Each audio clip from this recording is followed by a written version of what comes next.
Vâng, nếu nghe đứa con tôi đi đâu Chắc anh ấy chuyển chúa rồi bố. bố được quay về là chắc là ở với các con nữa. Thấy thôi bố thì vừa già rồi thì không có nhỏ. Giờ sang làm của các con với này.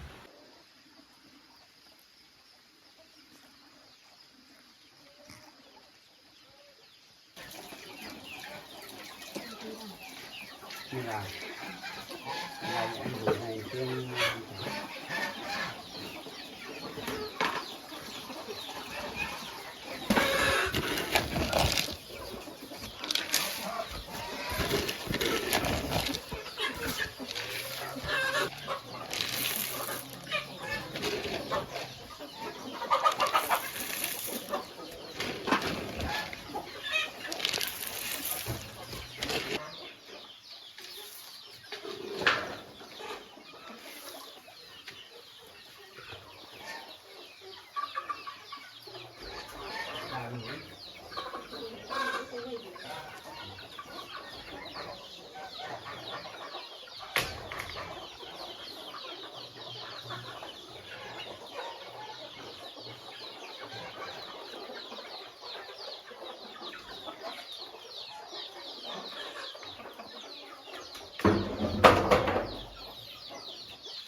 Sao kia em ơi?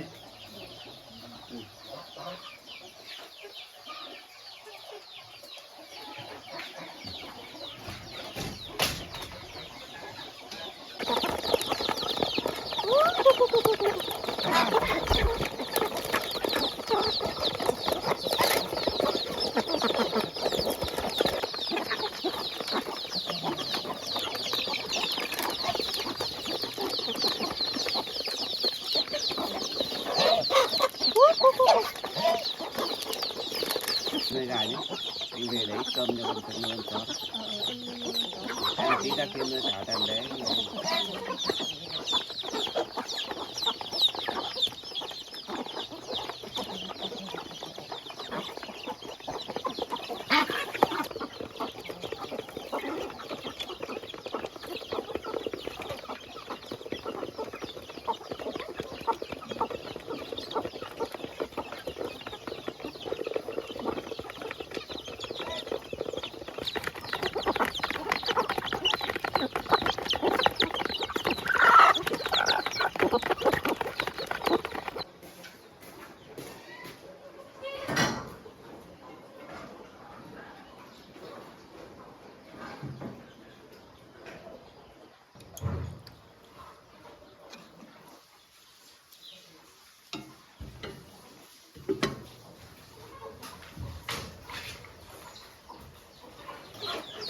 Đấy.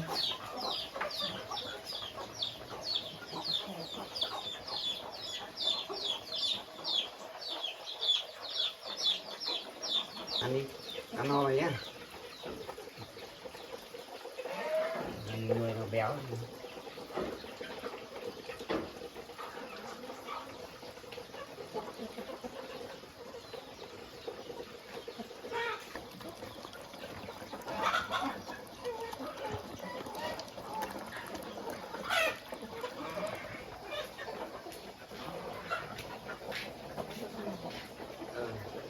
Em nói xong rồi. Anh cho nó ăn đã, xong là anh lấy này đi rửa cất.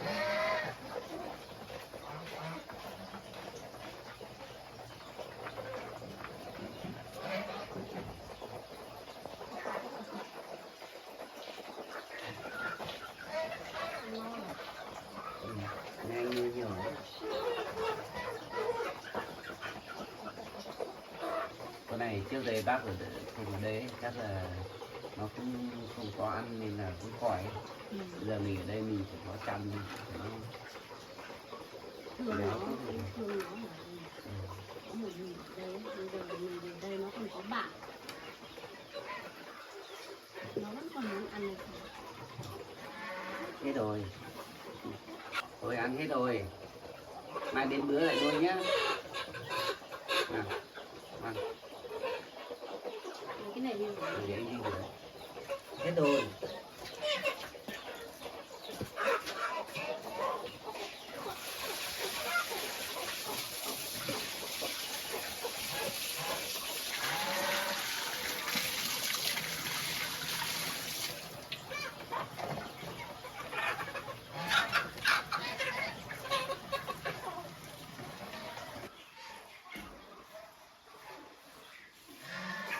Nào bạn. Không chưa?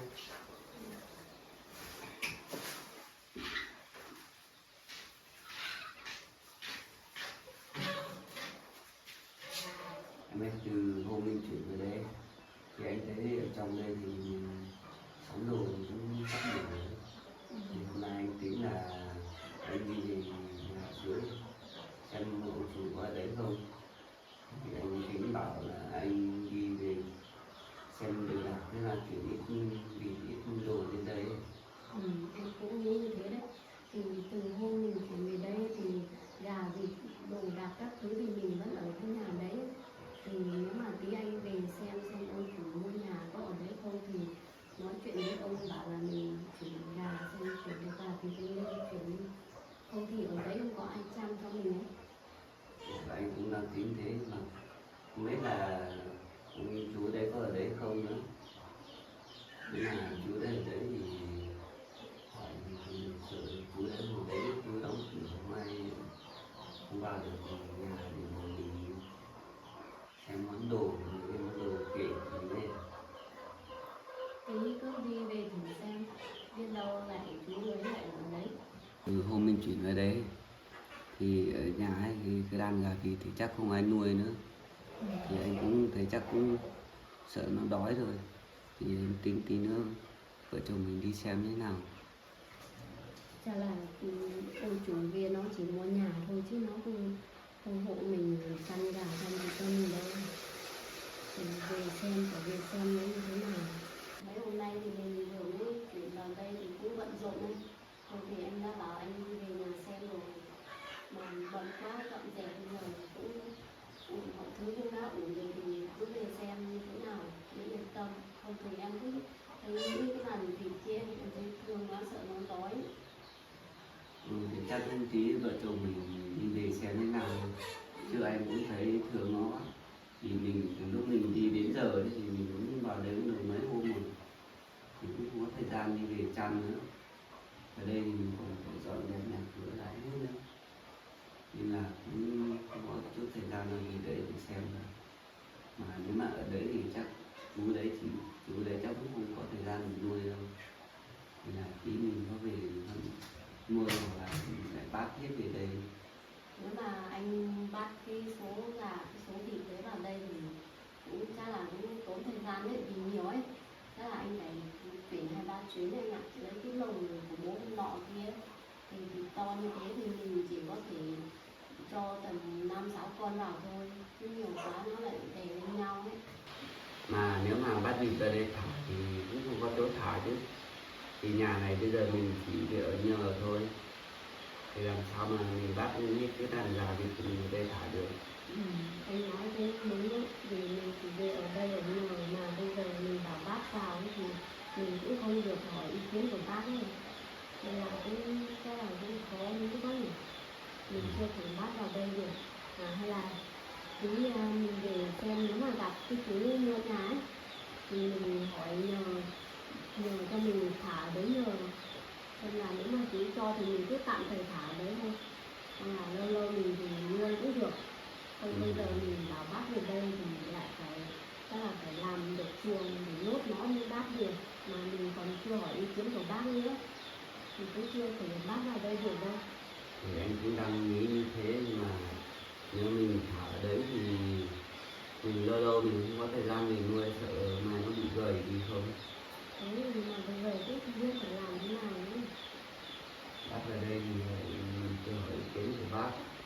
Mà ở đây bác cũng có nhiều gà nhiều ấy, bác vào đây thả thì cũng khó lắm nhưng mà Thì bây giờ cũng mai mà bác cũng cho cái nhà mình ở rồi, bây giờ nhà này cho cái nhà mình ở tạm đây rồi, thì bây giờ mình lại bắt gà mình ở đây nữa thì anh thấy cũng ngại. cũng ngại lắm. Hay là tí hai vợ chồng mình cứ về xem ấy, xong là mình làm đồ ăn cho nó để đấy, mình trộn cám trộn ấy để đấy, xong là mình nhờ chú ấy nuôi cho. Nếu mà chú ấy đã bán nhà cho người khác thì chắc chắn cũng có người ở đấy mà.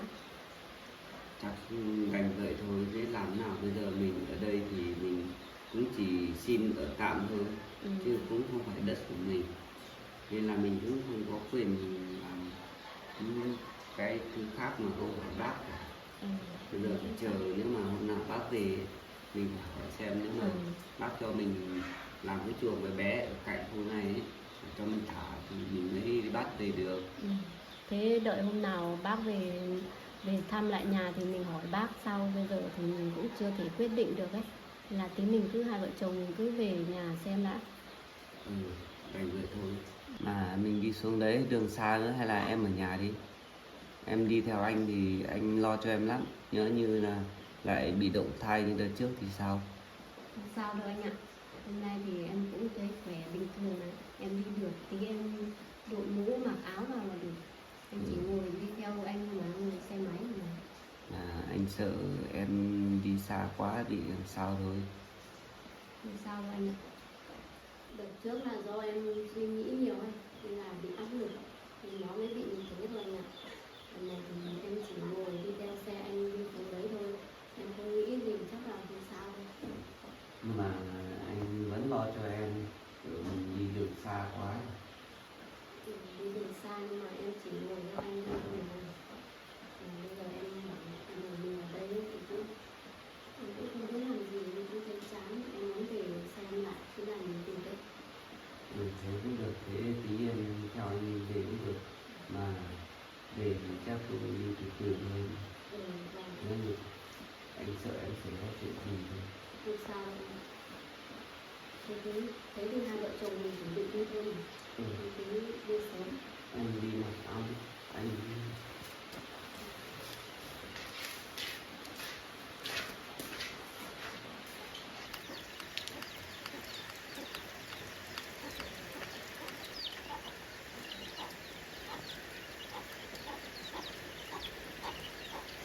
Ui, cái nhà này mua ở quê này bán khó phết đấy nhỉ,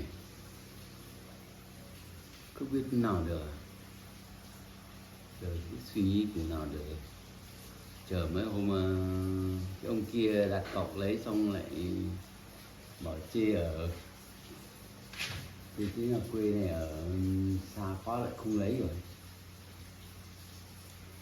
giờ phải chờ xem cái đoàn kia xem nó có lấy không. Giờ đến đây rồi.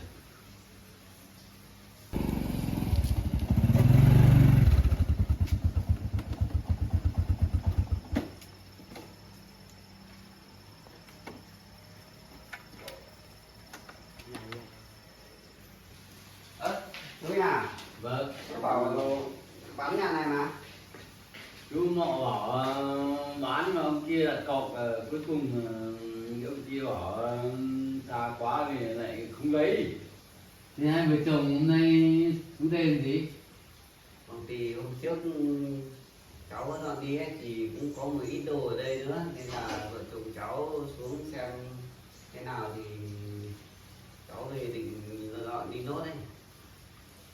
Nếu có đồ gì thì cháu cứ lấy thôi, nhưng mà riêng cái giường tủ bàn ghế thì không được. Cái đấy thì trước kia chú mua đã có ở trong biên bản hợp đồng rồi, thì cái đấy thì không lấy được. Còn những cái khác, cái con vật khác thì gà vịt các thứ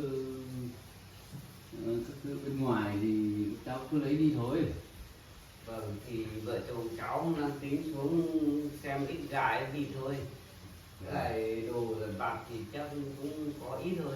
Còn những thứ này thì anh đã bán rồi thì thôi, bọn cháu cũng không lấy được nữa.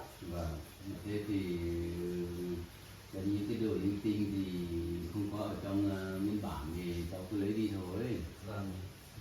Thế từ cái hôm chuyển đi, bọn cháu chuyển đi xem có bọn cháu có kiếm được chỗ nào ở trọ chưa?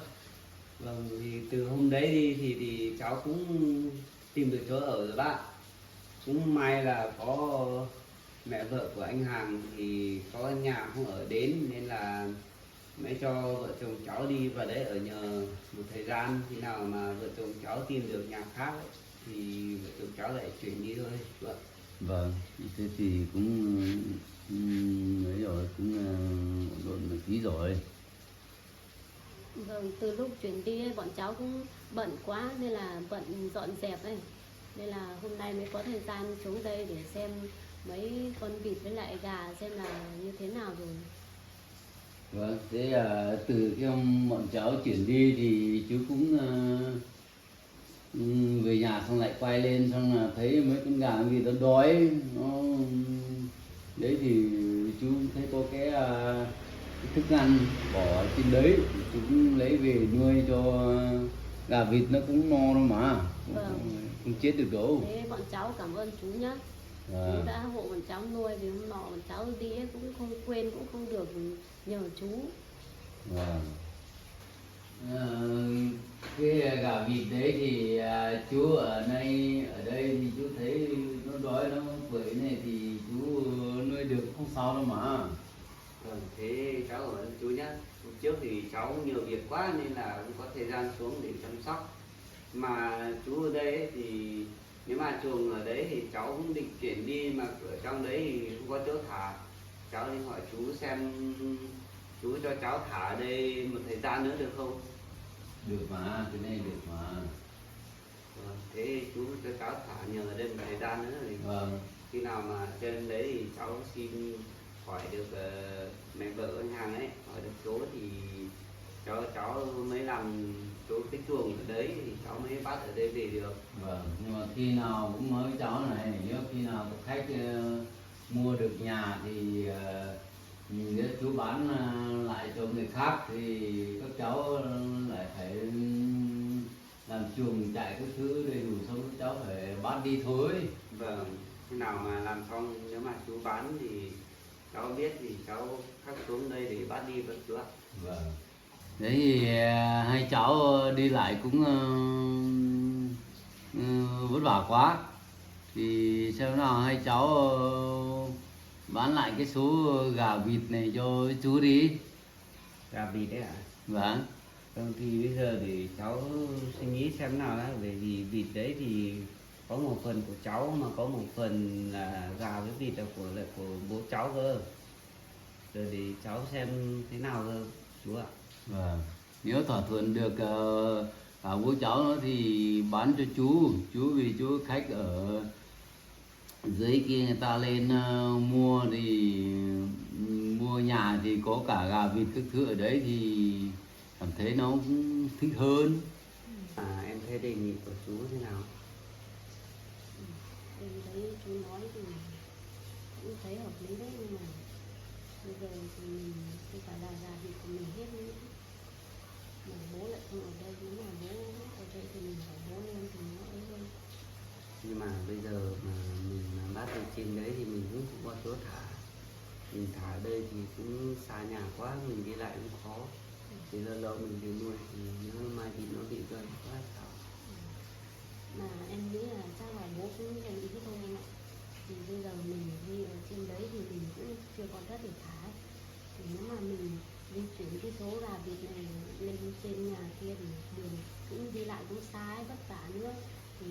cho vào lồng thì chở cũng được ít, không được nhiều thì phải đi rất là nhiều chuyến ấy. Nên là em nghĩ là hay là mình cứ bán cho chú đi, xong là mình bố thì mình nói với bố sau. Chắc bố cũng trách mình, nếu mà được thế thì mình bán cho chú để cho chú ở đây tiện, ở đây chú nuôi luôn, mình đỡ phải đi lại nữa. Mình bán bây giờ bán thì em cũng thấy tiếc lắm, nhưng mà mình đi lại thì lâu lâu mình về chăn về thì em thấy nó cũng ăn không được no thì lại thấy thương nó, thì là thôi rồi mình cứ bán. Thế bán nhé, bán cho chú. Thế bây giờ hai vợ chồng cháu bàn thế nào? Rồi nếu mà chú lấy được thì cháu bán lại cho chú, mà chú trả cháu bao nhiêu được? Cả cái đàn đấy, cả vịt cả gà chú giả khoảng 1,7 triệu thôi là hết tầm ở đấy. 1,7 triệu à? Vâng. Có rẻ quá không chú? Cháu thì vợ chồng cháu thì cũng mất tiền mua cám nữa, thì cũng nuôi khá lâu này, khá lâu rồi. Cháu phải mất tiền mua thức ăn cho nó nữa, bây giờ bán với giá đấy thì cháu thấy rẻ quá chú ạ. Hay là chú xem nào, chú nâng lên cho cháu một chút nữa đi.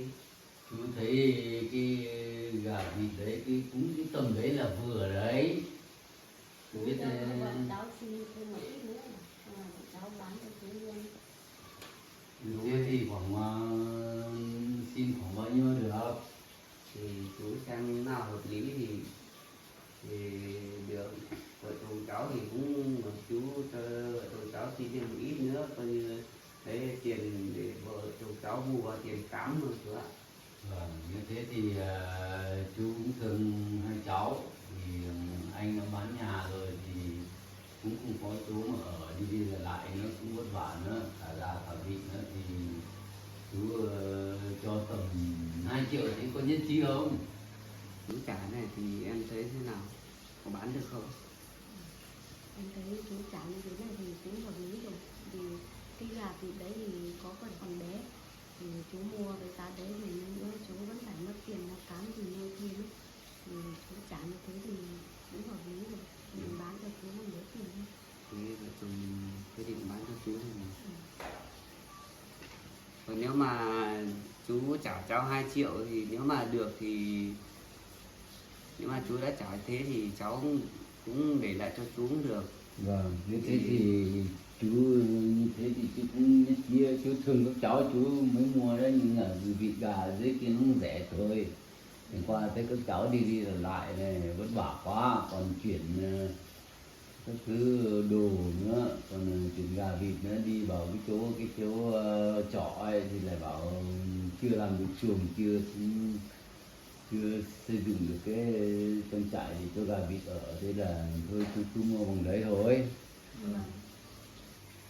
Cái bây giờ chú thanh toán tiền cho hai vợ chồng nhá.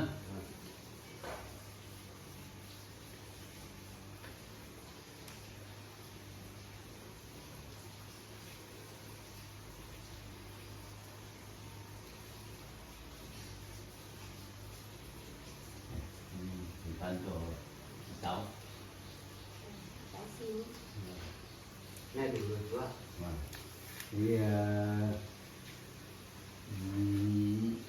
cháu để lại cho gà vịt của chú thì quá tốt rồi. Vâng. Thì cháu cũng kể đi cũng vất vả quá chú ạ.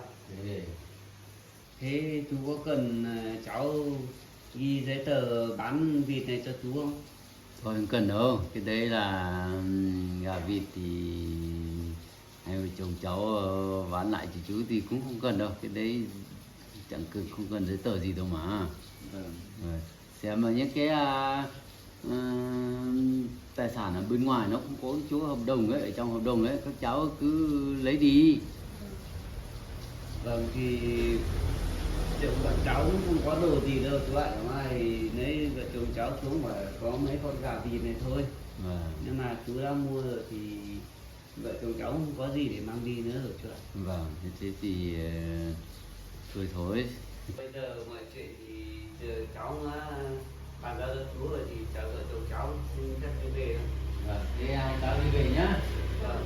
Cháu về nhá. Cháu về nhá chú nhá. Vâng, thế hai cháu về nhá.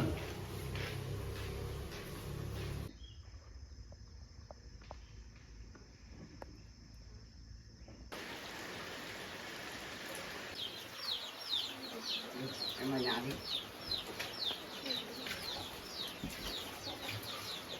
Mưa to quá em ạ.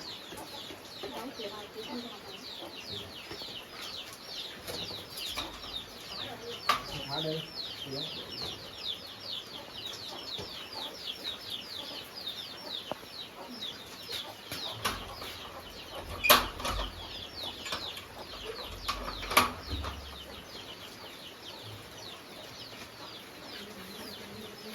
Mưa trong nhà tối lắm ạ.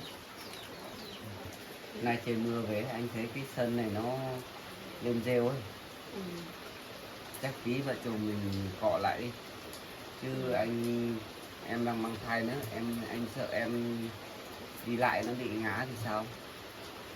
Mà cũng mỏng vô xanh thật, tính mình lấy cái bàn chải để cọ cho nó đi, cho nó cọ nó đi. Trang đi ấy, thì mình cọ hết đi. Chả cái chỗ kia kìa, cái chỗ giặt quần áo này thì Thôi để anh đi cởi áo ra xong là vợ chồng mình đi làm đi. Bây giờ mình đi ra ngoài thì vẫn còn sớm mà. Bây giờ cái món này giống như anh này.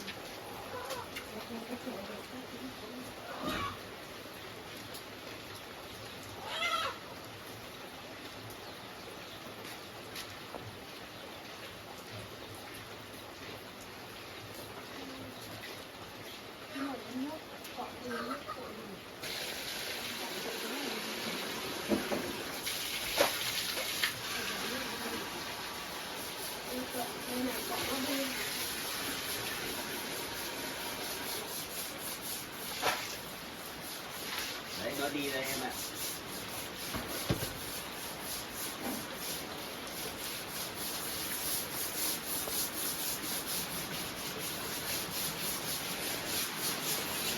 Ôi em ạ, hay là mình lấy xà phòng mình đổ qua trên mình để mình cọ nó thế không? Ở đâu em nhỉ?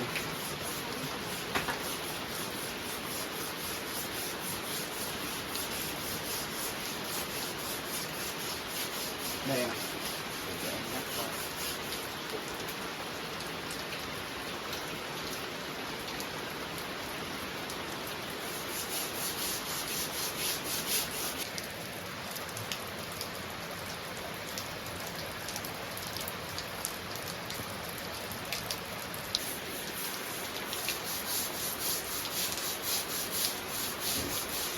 Ra không? Đây em thấy sao dễ hơn này đấy.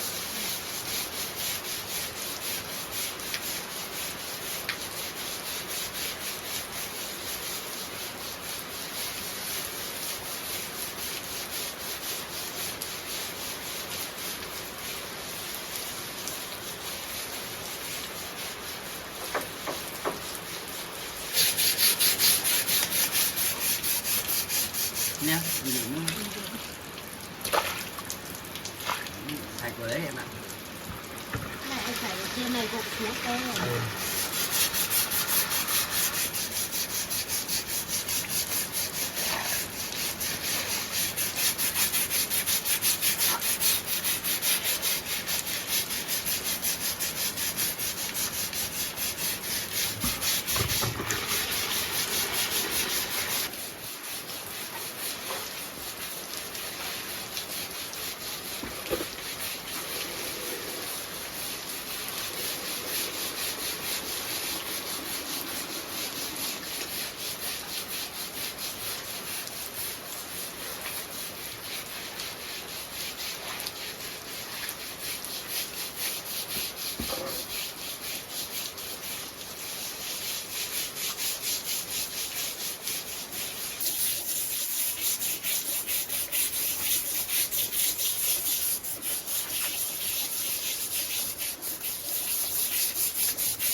Tiêu mọc xanh với em này.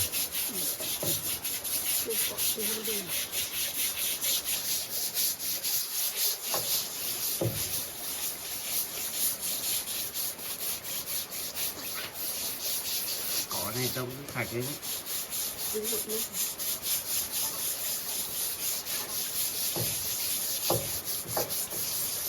Hôm nay trời mưa đó, vợ chồng mình cọ luôn này hết, sạch hết đi nó thật nó trôi hết thì nó đỡ bẩn.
không thấy tay mình.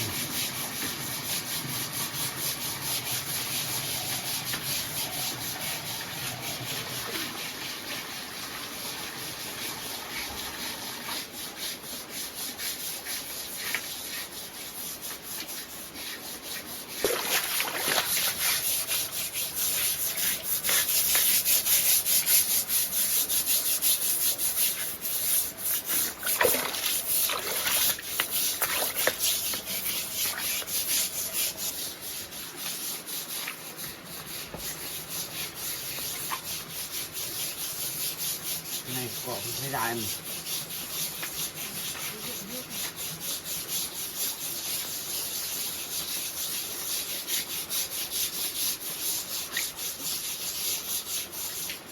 Em ví dụ đấy.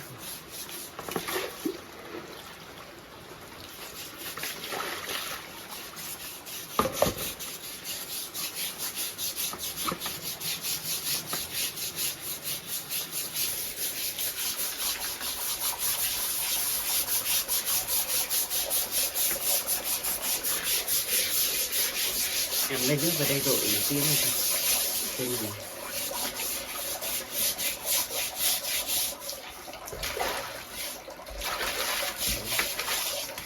Đấy. Này đi đỡ chân, đỡ chân má rồi. Em lấy nước rồi. Đặt đi lên.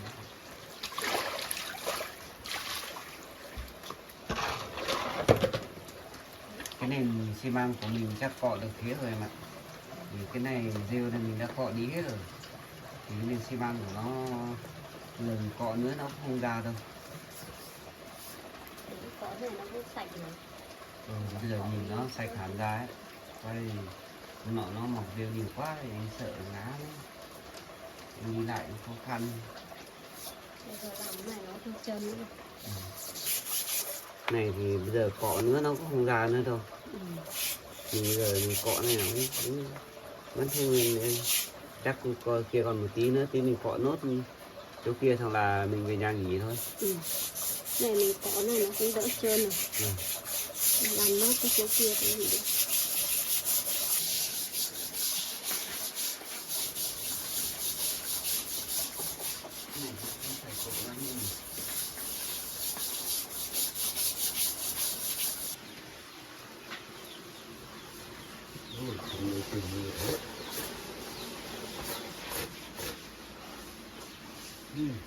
Nhiều quá.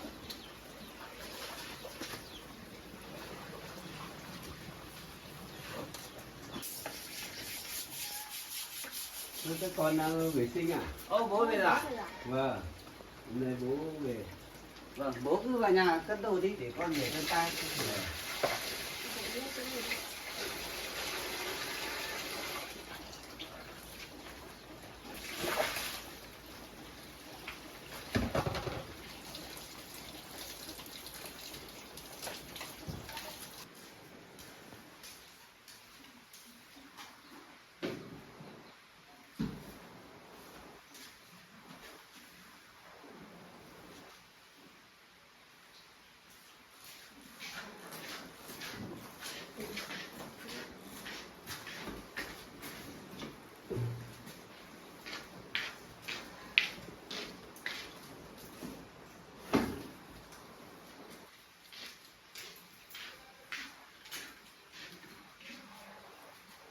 Mà bố về sao bố không gọi con ra đón?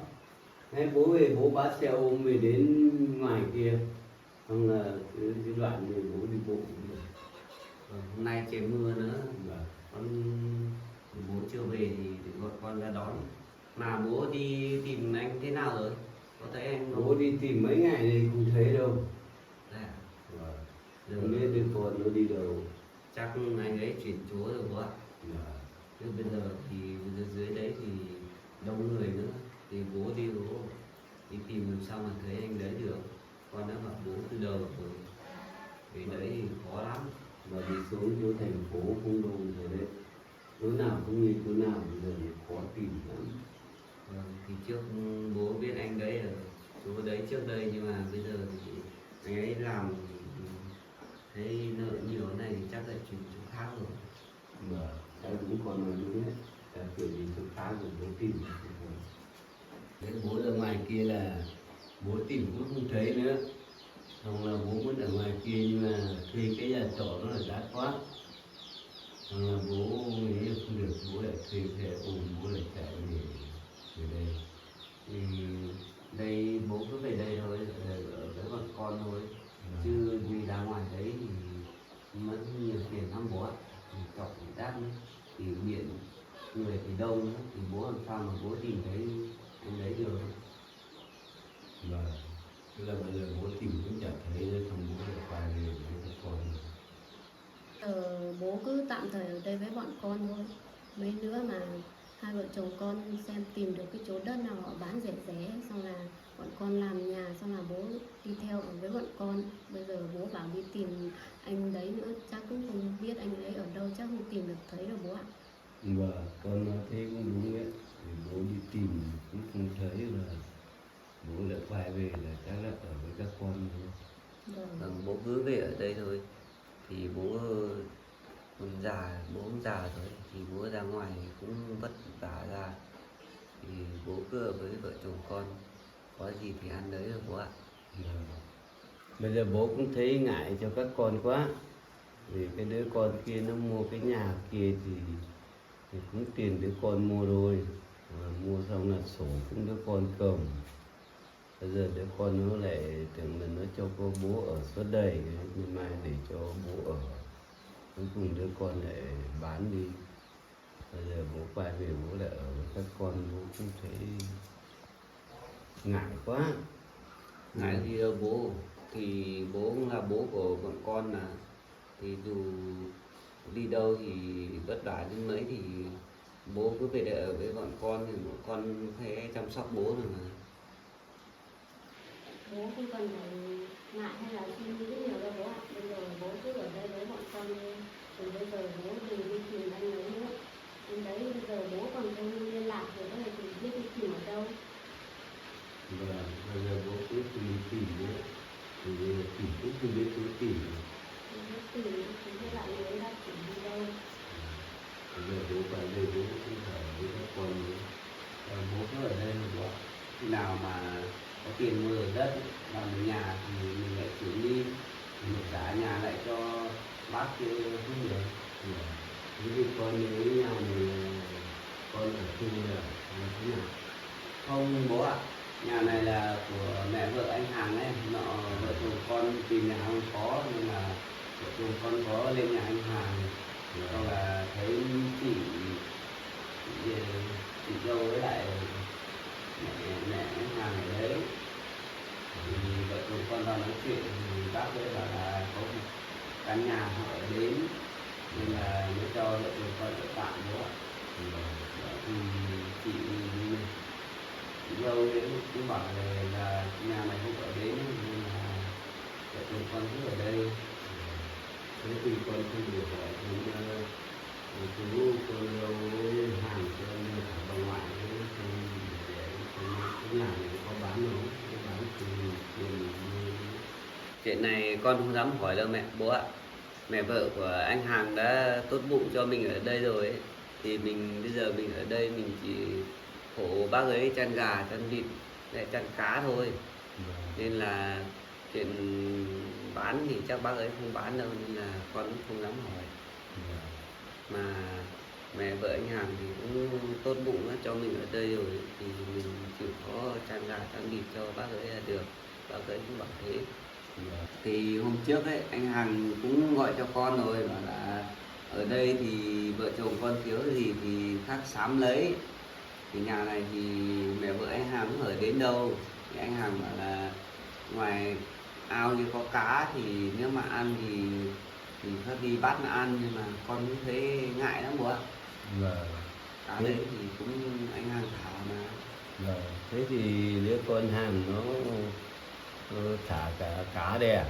Vâng, ao kia nọ anh Hằng gọi bảo là cá đây anh Hằng thả, mà cứ bảo vợ chồng con bắt ăn đi, mà con cũng thấy ngại nên là con cũng không dám bắt đâu ạ.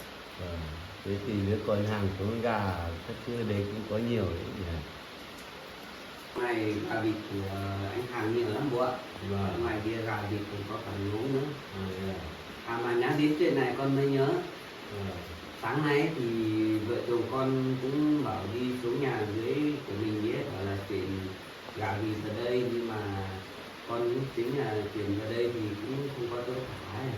Thì bác ấy cũng cho người nhờ, mình cũng chưa hỏi bác chỗ nào, nên là con vợ chồng con cũng không dám mang gà vịt lên đây, nên là đi gặp bác ngọ ngôi nhà của bố ấy, thì ra đấy thì gặp bác ấy, bảo là bác ấy ở đấy thì bác ấy có muốn lấy mấy con vịt kia thì con cũng bán lại hết cho bác ấy rồi bố ạ. Khi con chỗ nuôi thì con bán cũng bán hết để hết thì đến ở đây thì là chỗ còn hàng thì nó lại có nhiều nữa thì nhiều nữa. Vâng, thì Con bán thì cũng bán thì cái đấy thì cũng xa nhà nữa nên là cũng đi nuôi cũng khó lắm. Đấy không ai nuôi nên là con vợ chồng con cũng tính là bán đi để ít tiền để trang trải cuộc sống bố ạ. thế các con bán như thế thì cũng hợp lý rồi, vì đường nó lại xa nữa thì nó lại chuyển về đem về đây nữa thì nó lại khó khăn vất vả cho các con thôi. Bán cũng đúng rồi, để con bán xong là lấy tiền về xây sửa việc khác, xong rồi để làm vốn để cải đến công việc trong gia đình ấy. Mà lấy con bán được ít tiền này, tiền đây bố ạ. Không, cái này là bố không lấy đâu con ạ, con cứ cầm đi để con làm vốn mà xây sửa việc khác ấy. nhưng mà dưới đấy gà vịt của bố nhiều hơn của con Con mà, thì nên là bố cứ cầm đi, bố không cầm đâu, bố để cho con làm vốn. hai vợ bố cầm một ít đi. Không, bố không cầm đâu, bố cứ để cho con làm vốn xây sửa việc khác với các con, để các con nó lo nhiều. Mà bố thì bố già bố cũng chẳng dùng đến tiền nữa. Vợ chồng con cũng không dùng đến tiền nữa đâu mà, nên là bố cứ cất đi. Con cứ cầm đi để con làm việc khác.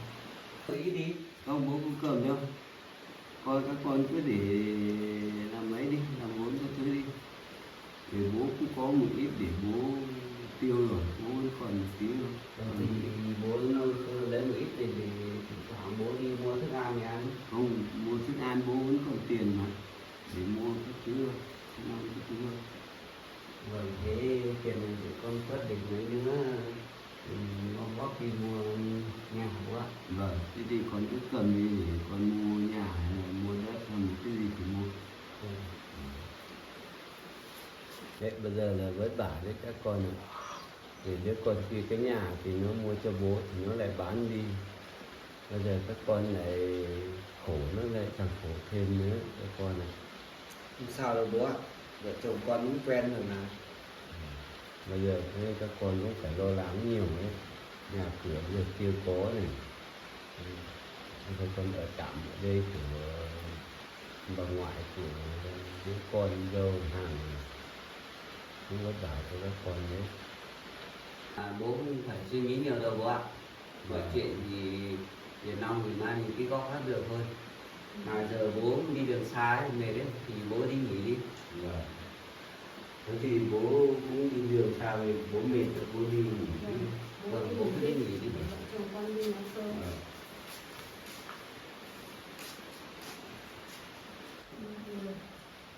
Thấy thương bố thật không? Giờ già rồi thì lại không có nhà nữa, cũng lại phải theo vợ chồng mình đi lang thang thế này. Giá như vợ chồng mình thì nghèo lắm, giá như mình có tiền nhiều thì không phải bố phải khổ theo mình như thế này. Giờ thì mình đã khổ rồi, giờ bố già bố cũng phải khổ theo mình nữa. Giờ mới làm thế nào nữa.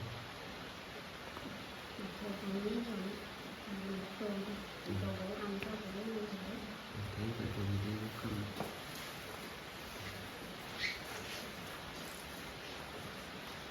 Nó nhà bây giờ sang làm khổ cho các con thế này.